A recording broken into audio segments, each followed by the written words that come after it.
Subscribe करा महानुभाव प्रतितीपंथ चॅनलला व बेल बटन अवश्य दाबा लेटेस्ट नोटिफिकेशन प्राप्त करण्यासाठी। दंडवत प्रणाम। जय श्री कृष्ण।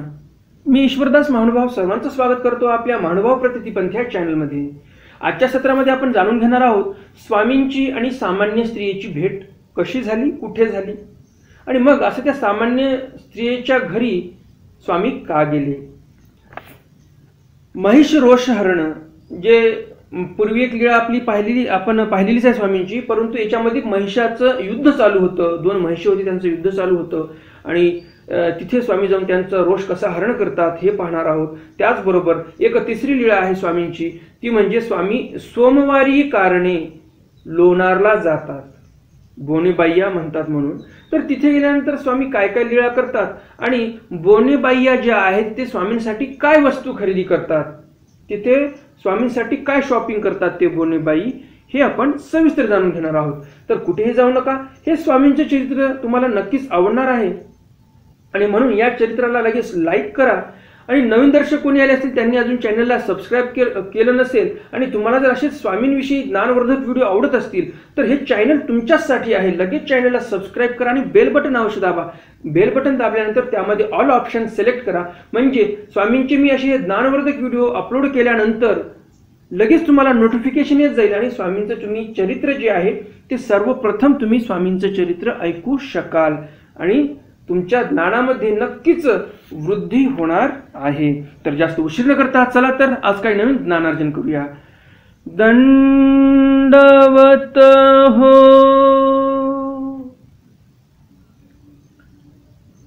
लीळा चरित्र पूर्वार्ध लीळा क्रमांक 97। सामान स्त्रिया भेटी। एक सामान्य स्त्री होती, वेश्या होती, तिची आणि स्वामींची भेट झालेली आहे। गोसावी उदयाची उभिया हाटवटिया विजय करीत होते। पूर्व पश्चिम हाटवटी दखनिली ओळी सीतयांची घरे होती। सर्वज्ञ श्री चक्रधर स्वामी उभया हाटवटिया विजय करत होते। त्या मेहकर नगरामध्ये स्वामी उभया हाटवटिया विजय करत होते, म्हणजे ज्या रस्त्याने जात होते त्याच्या उभय म्हणजे दोन्ही बाजूने पूर्ण बाजारपेठच भरलेली होती। पूर्व पश्चिम हाटवटी होती आणि दक्षिणेली ओळी सीतयांची घरे होती। दक्षिण दिशेच्या ओळीवर त्या वेश्यांचे घर होते। गोसावी विहरणासी विजय केले। स्वामी विहरणाला सरळ बाहेर निघाले आणि विहरणाला गेले। विहरणोनी मागोते विजय करिता ती। विहरणोन स्वामी परत मेहकर नगरामध्ये प्रवेश करत होते आणि आपल्या मुक्कामाच्या ठिकाणी जात होते। तेव्हा हाटवटी दोघी सामान्य स्त्रिया भेटलिया। त्याच हाटवटीमध्ये त्याच बाजारामध्ये स्वामींना दोन सामान्य स्त्रिया भेटल्या। एकी गोसाविया ते देखले सामोरी आली दंडवत घातले। एका सामान्य स्त्रियेने एका वेश्येने स्वामींना पाहिलं, ती स्वामींच्या समोर आली, स्वामींना साष्टांग दंडवत घातले आणि पायाही पडली। मग तिया गोसाविया ते विनविले, जीजी माझ्या घरासी विजय करावे। मग ती स्वामींना विनंती करते, जीजी माझ्या घरी तुम्ही चला। गोसावी विनवणी स्वीकारिली। स्वामी विनंती स्वीकार करतात। मग त्याच्या घरासी विजय केले। आता या बाईच्या, या सामान्य स्त्रीच्या स्वामी घरी का गेले हे तुम्हाला समोर कळणारच आहे, त्यामुळे व्हिडिओ मध्ये सोडून जाऊ नका। माचीयावरी आसन झाले। तिथे जो माचा होता त्या माचावर स्वामी बसले। श्रीचरण प्रक्षालन झाले। स्वामींचे पाय धुतले त्या वेश्येने।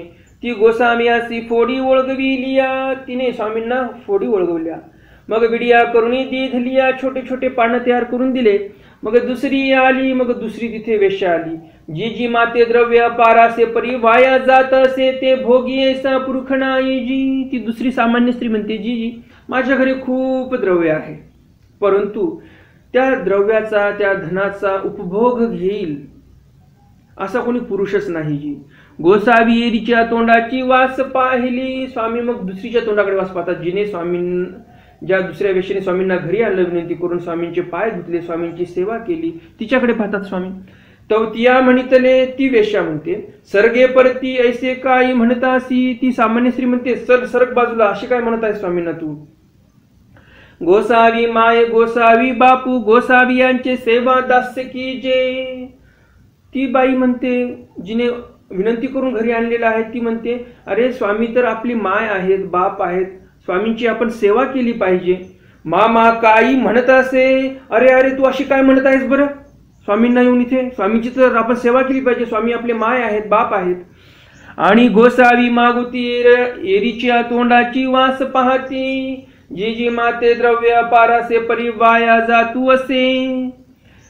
एवढं बोलल्यानंतरही त्या बाईला काय अक्कल येत नाही. स्वामी तिच्याकडे पाहतात तेव्हा ती बाई पुन्हा म्हणते, दुसरी जी सामान्य स्त्री होती ती म्हणते, जी जी माते द्रव्य अपारासे, माझ्या घरी खूप पैसा आहे, खूप धन आहे, परी वाया जातू असे, वाया जात आहे माझं धन सर्व.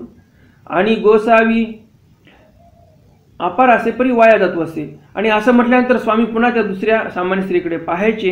पुन्हा सामान्य स्त्री म्हणायची. काय म्हणायची? जी दुसरी सामान्य स्त्री आहे, जिने घरी स्वामींना विनंती करून आणलं, सेवा केली स्वामींची, ती म्हणते, गोसावी माय गोसावी बापू गोसावी यांचे सेवा दास्य की जे. पुन्हा ती तीच म्हणते. काय म्हणते? की स्वामी आपले माय आहेत, बाप आहेत गोसावी, यांचं सेवादास्य केलं पाहिजे. यावर स्वामी म्हणतात, मामा काही म्हणत असे, तो वेरीचे तोंडाची वास पाहती. तर ती दुसरी जी आहे ती पुन्हा म्हणते की माझ्या घरी खूप धनसंपत्ती आहे आणि त्या धनसंपत्तीचा उपभोग घेईल असा कोणी पुरुष नाही. तेव्हा परत ती चांगली जी आहे सामान्य स्त्री ती म्हणते, अरे स्वामी मायबाप आहेत, यांची आपण सेवा केली पाहिजे. असं 3 वेळा होते, तरी पण त्या बाईला काय अक्कल येत नाही दुसऱ्या. यावरी सर्वज्ञ म्हणितले, बाई तुम्ही म्हणत असा ते होय, ये म्हणत असती ते नव्हे. स्वामी म्हणतात यावर, बाई तुम्ही म्हणत असा ते होय. त्या ज्या सामान्य स्त्रीने स्वामींचे पाय धुतले, स्वामींची पूजा केली, विडा दिला, जी सामान्य स्त्री म्हणत होती की स्वामी मायबाप आहेत, यांची सेवा दास्य केले पाहिजे आपण, त्या सामान्य स्त्रीला स्वामी म्हणतात, बाई तुम्ही म्हणत असा ते बरोबर आहे. आणि हे जे म्हणत आहे दुसरी बाई की माझ्या घरी खूप धनसंपत्ती आहे, तिचा उपभोग घेणारा कोणी पुरुष नाही, हे म्हणत असती ते नव्हे, हे बरोबर नाही यांचं बोलणं.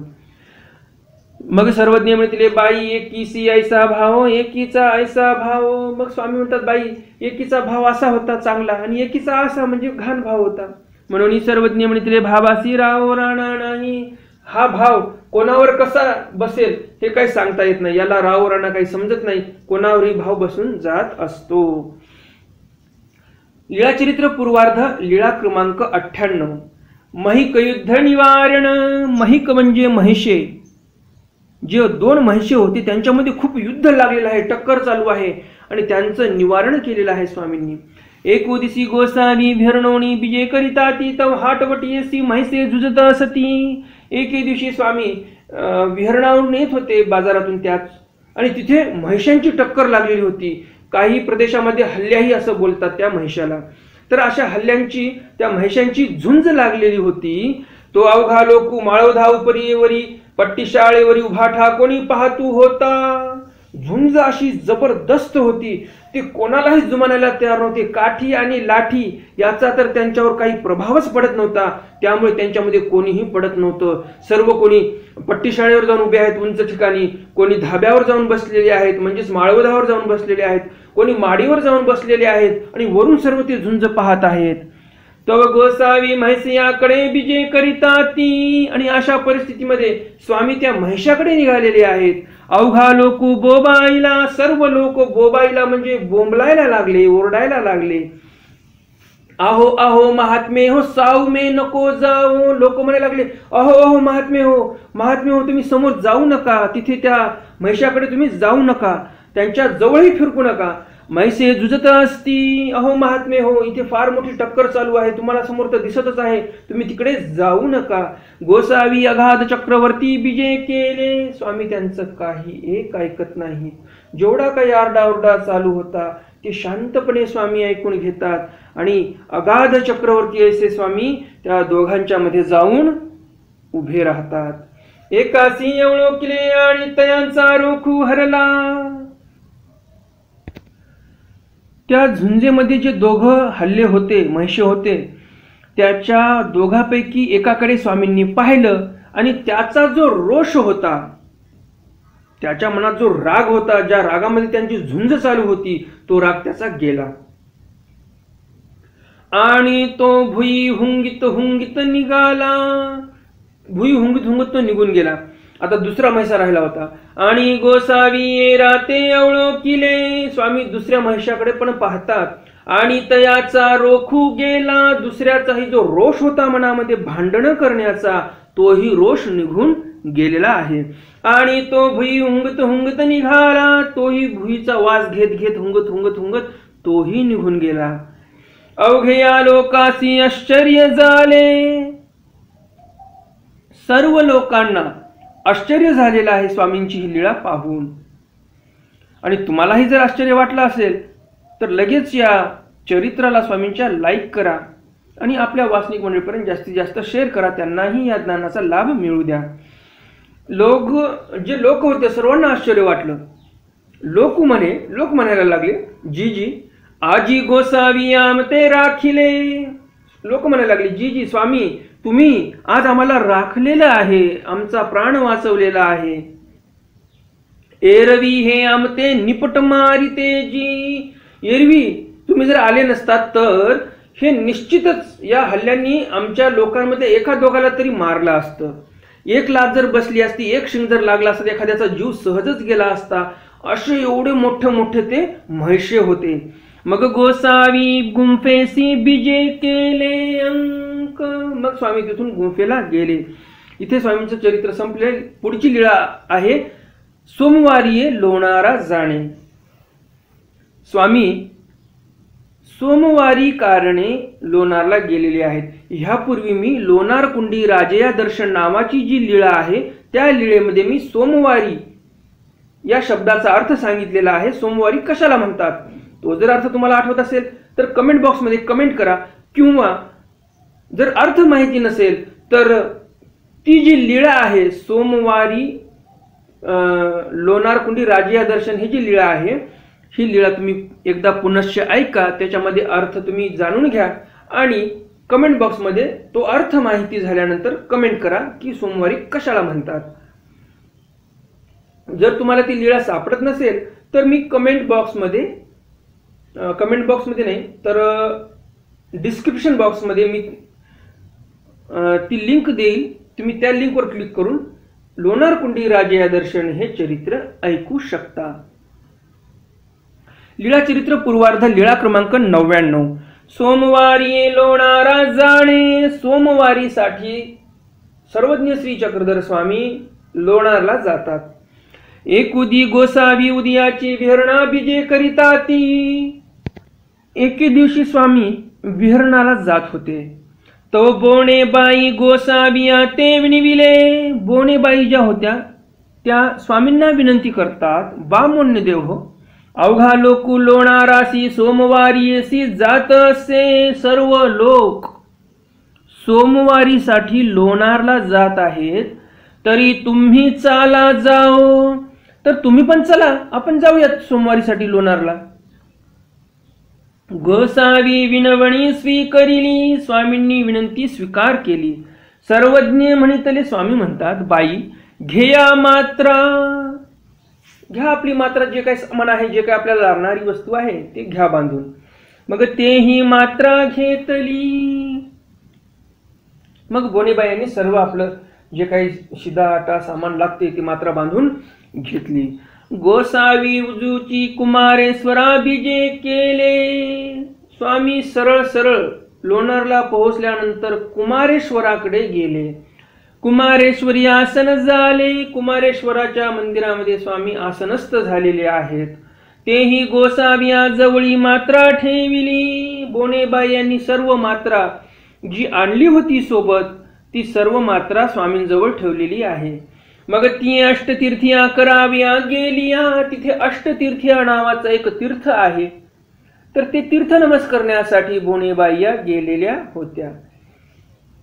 गोसावी तयांची मात्रा राखते राहिले. स्वामी त्यांची मात्रा जी होती त्यांचं राखण करत तिथे कुठे बसले? कुमारेश्वराच्या मंदिरात. मग तिया अष्टतीर्थिया करुणी आलिया. मग ते बाया ज्या होत्या बोणेबाया त्यांनी अष्टतीर्थिया नमस्कारून ते स्वामीजवळ परत आल्या. मग तेही मात्रा घेतली. त्यांनी सर्व सामान घेतलं. गोसावी धारेसी बिजे केले. जे धार पडते पाण्याची, जे कुंड आहे ज्याला तारातीर्थही असं बोलतात, स्वामी तिथे गेले.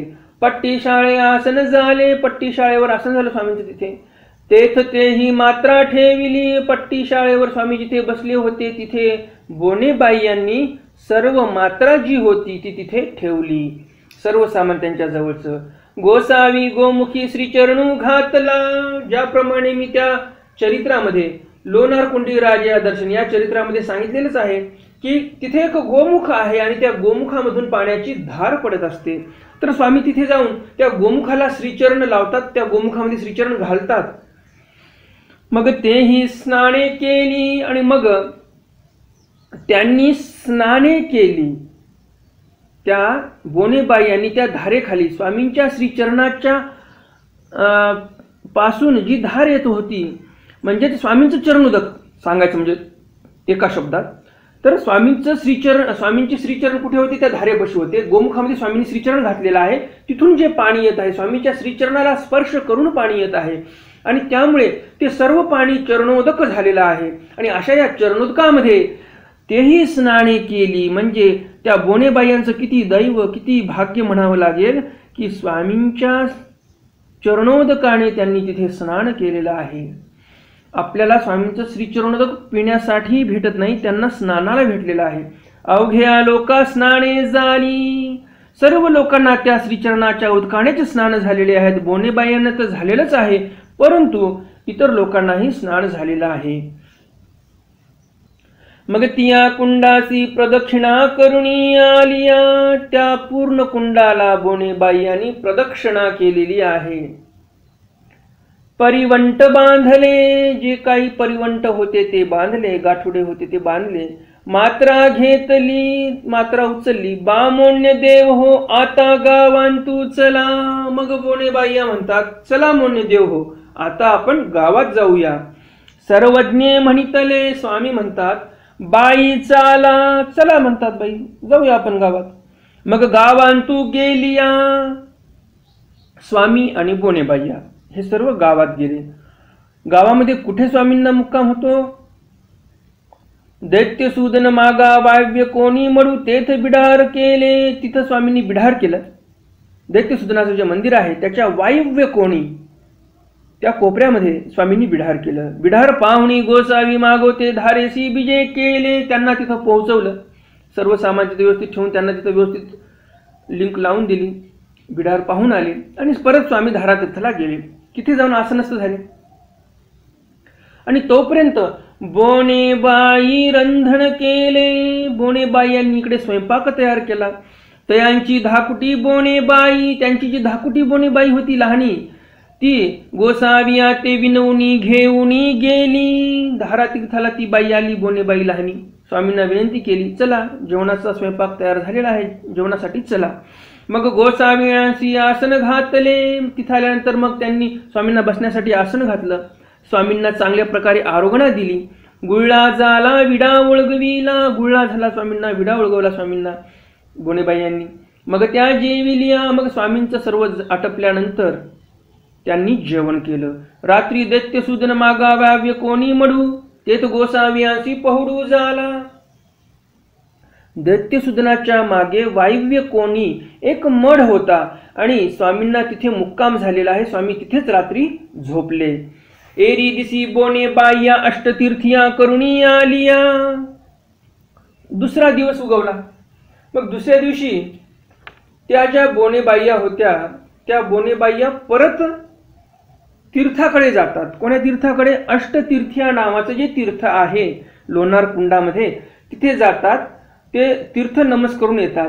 मग गोसावी विहरणासी बिजे केले. स्वामी मग इकडे विहरणाला गेलेले आहेत. तिया दिसा हाटू हाट वेळ होय तो गोसावी विहरणोनी बिजे केले. त्या दिवशी हाट होता, तिथे बाजार भरणार होता. तर त्या दिवशी हाट वेळ होय म्हणजे बाजार हाटाची वेळ होईल, तोपर्यंत बाजार हाटाच्या वेळ होईपर्यंत स्वामी परत विहरणाहून आलेले आहेत. दैत्यसूदनी आसन झाले. दैत्यसूदनाच्या मंदिरामध्ये स्वामी बसले. बोनेबाई रंधन केले. बोनेबाई यांनी रंधन केलं, स्वयंपाक केला पुनश्च. मग गोसाव्या ते विनवाव्या आलिया. स्वामींना विनंती करण्यासाठी आल्या. कशाची विनंती? तर आरोग्यासाठी चला ही विनंती करण्यासाठी. गोसावी विनवणी स्वीकारली, स्वामींनी विनंती स्वीकार केली. मग गोसावी बीजे केले, मग स्वामी तिथे गेले. गोसावी अशी आरोगण झाली, स्वामींना तिथे आरोगणा झाली. गुळला झाला, स्वामींनी गुळला केला जेवण केल्यानंतर. विडा वळगविला, विडा पण वळगवला. तेथ नावेक पहुडू झाला, स्वामी तिथे थोडस झोपले. उपहूड झाला, स्वामी उठले. मग त्या हाटांतू गेलिया, बोनेबाया ज्या होत्या ते बाजारपेठेमध्ये गेल्या. बाजार भरलेला होता. पाने पोफळे घेतली, पाने घेतली नागबेलीचे, आणि पोफळे म्हणजे सुपाऱ्या घेतल्या. दुनीची अंगी टोपरे शिविली, दुनीची अंगी टोपरे शिवले. म्हणजेच काय, जो सदरा असतो, अंगी म्हणजे सदरा, त्या सदऱ्याला काय केलेलं आहे तर दुनीची शिवली. म्हणजे काय, ज्याप्रमाणे तुम्हाला माहिती असेल तुमचे सर्वांचे जे सदरे असतात, हे जे खांद्यावर जे भाग असतो तो भाग लवकर वितळतो, आणि म्हणून टेलर लोक काय करतात, जे शिंपी असतात ते लोक इथे पाठीवर एक 4 बोटाची जी पट्टी असते, 4 ते 5 बोटाची, तेवढी पट्टी दुप्पट लावतात. म्हणजे एक सिंगल कपडा नसतो तर दुप्पट कपडा लावलेला असतो, त्याला दुनीची बोलतात. म्हणजे दुप्पट कपडा लावलेला आहे. तर अशी पूर्ण अंगी दुनीची शिवून घेतली स्वामींना. आणि टोपरे पण कसे शिवले तर दुनीची टोपरे शिविले, म्हणजे दुप्पट कपडा वापर, म्हणजे डबल दुहेरी कपडा वापरलेला आहे, त्याला दुनीची अंगी आणि दुनीची टोपरे असं बोलतात. उपहानो घेतलिया, बघा किती चांगली शॉपिंग, म्हणजे स्वामींसाठी किती खरेदी केली आहे यांनी इथे. स्वामींना चांगले वस्त्र घेतले, दुनीची घेतले म्हणजे चांगले जाड वस्त्र घेतले, 2-2 कपडा वापरलेला त्याला शिलाईमध्ये. तर चांगले कपडे घेतले, चांगले टिकावे स्वामींसाठी, स्वामींनी चांगले वापरावे, जास्त काळ स्वामींना त्याचा उपयोग व्हावा, ह्या कारणाने बोनेबायांनी पैशाचा विचार नाही केला, तर स्वामींच्या सेवेमध्ये आपल्याला चांगला पदार्थ कसा अर्पण करता येईल ह्याचा विचार केलेला आहे. तर उत्तम प्रकारचे वस्त्र, टोपरे, अंगी हे स्वामींच्या ठिकाणी बोनेबाई यांनी इथे अर्पण केलेले आहेत. आणि पुन्हा काय खरेदी केलं तर उपहानो घेतलिया, चांगल्या प्रकारची उपहानो म्हणजे पायातील वाहनं जे आहेत, चपला जे आहेत ते घेतल्या. तव तेथ नावेक अवेळ झाली, थोडी अवेळ झाली, थोडा उशीर लागला यांना. मग तेही म्हणितले, आणि मग ते बोनेबाई म्हणतात, बा मोन्यदेव हो, मोन्यदेव हो, चाला ना, चला आता निघूयात आपण, खूप उशीर झालेला आहे. लोकू अवघा निघून गेला, अवघा लोकू निघून गेला, सर्व लोक निघून गेले, आपणच मागे राहिलेलो आहोत. सर्वज्ञ म्हणितले, यावर स्वामी म्हणतात, बाई घ्या मात्रा, घ्या मात्रा आपली. तेही मात्रा घेतली, बोनेबाईंनी सर्व मात्रा घेतली. मग गोसावी मेहंकरासी बीजे केले अंक, मग स्वामी मेहकरकडे प्रवास करण्यासाठी निघालेले आहेत. तर आपलं इथं आज चरित्राचं सत्र संपलेलं आहे. उद्याच्या सत्रामध्ये आपण जाणून घेणार आहोत, स्वामी मेहकरकडे तर निघाले, अवेळ झालेली आहे, रस्त्याने अंधारही पडू शकतो, तर रस्त्यामध्ये स्वामींना चोर भेटतात. मग कशी लीळा घडते तिथे हे आपण जाणून घेणार आहोत उद्याच्या सत्रामध्ये. तर भेटूया उद्याच्या सत्रामध्ये स्वामींच्या एका नवीन चरित्रासह. व्हिडिओ जर स्वामींचा हा आवडला असेल, तुम्हाला स्वामींचं चरित्र जर आवडलं असेल तर लगेच या चरित्राला लाईक करा. जास्तीत जास्त आपल्या वाचनिक मंडळीपर्यंत हा व्हिडिओ शेअर करा. नवीन दर्शक कोणी आले असतील, त्यांनी अजून चॅनलला सबस्क्राईब केलं नसेल तर लगेच चॅनलला सबस्क्राईब करा आणि बेल बटन अवश्य दाबा. बेल बटन दाबल्यानंतर त्यामध्ये ऑल ऑप्शन सिलेक्ट करा, म्हणजे मी स्वामींचं चरित्र अपलोड केल्यानंतर सर्वप्रथम नोटिफिकेशन तुम्हाला येत जाईल आणि सर्वप्रथम तुम्ही स्वामींच्या चरित्राचं श्रवण करू शकाल. तर भेटूया उद्या स्वामींच्या एका नवीन चरित्रासह. तोपर्यंत दंडवत प्रणाम. जय श्री कृष्ण. दंडवत